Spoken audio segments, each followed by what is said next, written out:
Welcome to Learn in 60. No phone, no Wi-Fi, no electricity, yet humans built the pyramids. Today, we're breaking down world civilization. What's up, legends? If you've ever wondered how humans went from living in caves to building massive cities, or why almost every ancient civilization seems to pop up right next to a river, you're in the right place. Today, we're going to explain the entire story of world civilization in a way that's not boring, super easy to remember, and perfect for seeing your exams or just upgrading your real-life knowledge. So let's start with the big question: what even is world civilization?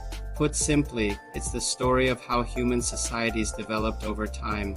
We're talking about everything: culture, government, economy, technology, and beliefs. Think of it like this: world civilization is the history of human life getting major upgrades, chapter by chapter. The timeline is actually pretty straightforward. First, we had hunter-gatherers, small groups of people moving around, hunting animals and gathering plants.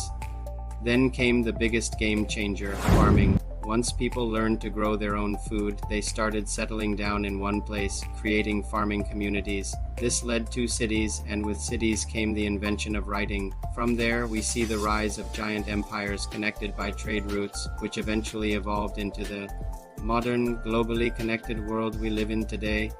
So what does it take to officially be called a civilization?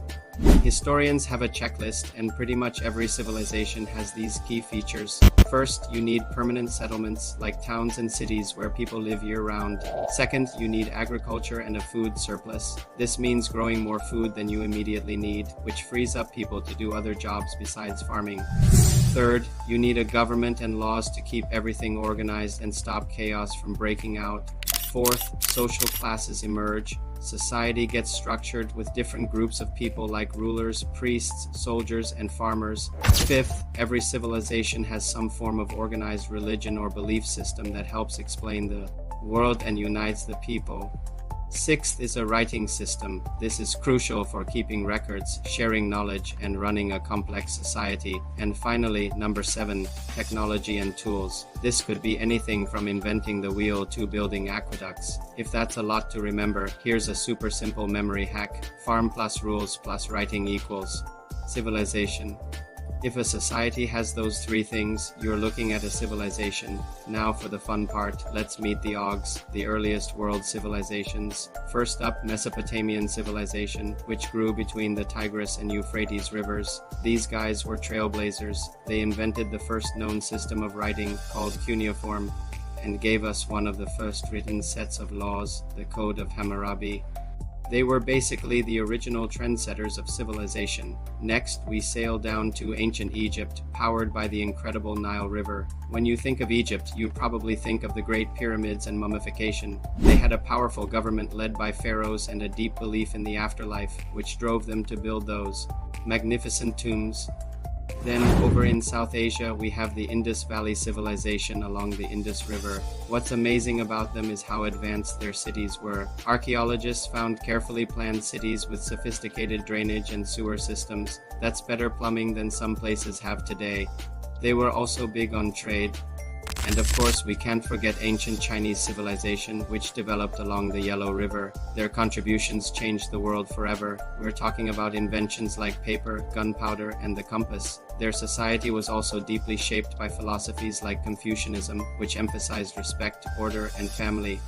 Now let's take a quick trip around the rest of the world to see what other civilizations were up to. In ancient Greece, they were all about big ideas. They gave us democracy, where citizens have a say in their government, and laid the foundations for Western philosophy with thinkers like Socrates and Plato.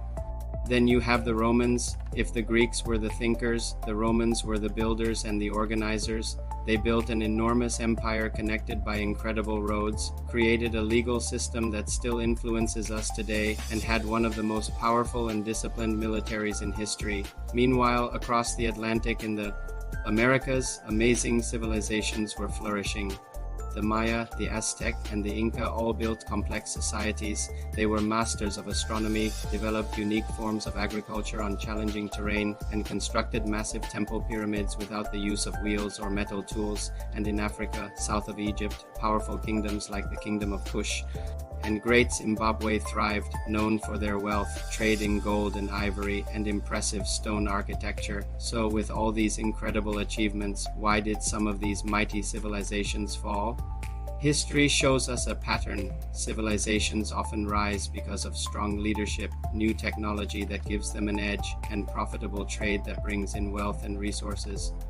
But they can also collapse. The most common reasons are devastating wars, environmental problems like climate change or drought, and internal weakness like a corrupt or ineffective government. The big history lesson here is that nothing, not even the most powerful empire, lasts forever. So what's the takeaway from all this? World civilization is the epic story of human creativity, our relentless drive for survival, and our constant push for innovation. It's a journey that started in small communities by the water and has led to the towering skyscrapers and interconnected digital world we inhabit now. We are all living in the latest chapter of this incredible story. Thanks for watching, legends. Hope this made history a little less complicated and a lot more interesting. Don't forget to like, subscribe, and hit that notification bell for more. See you next time.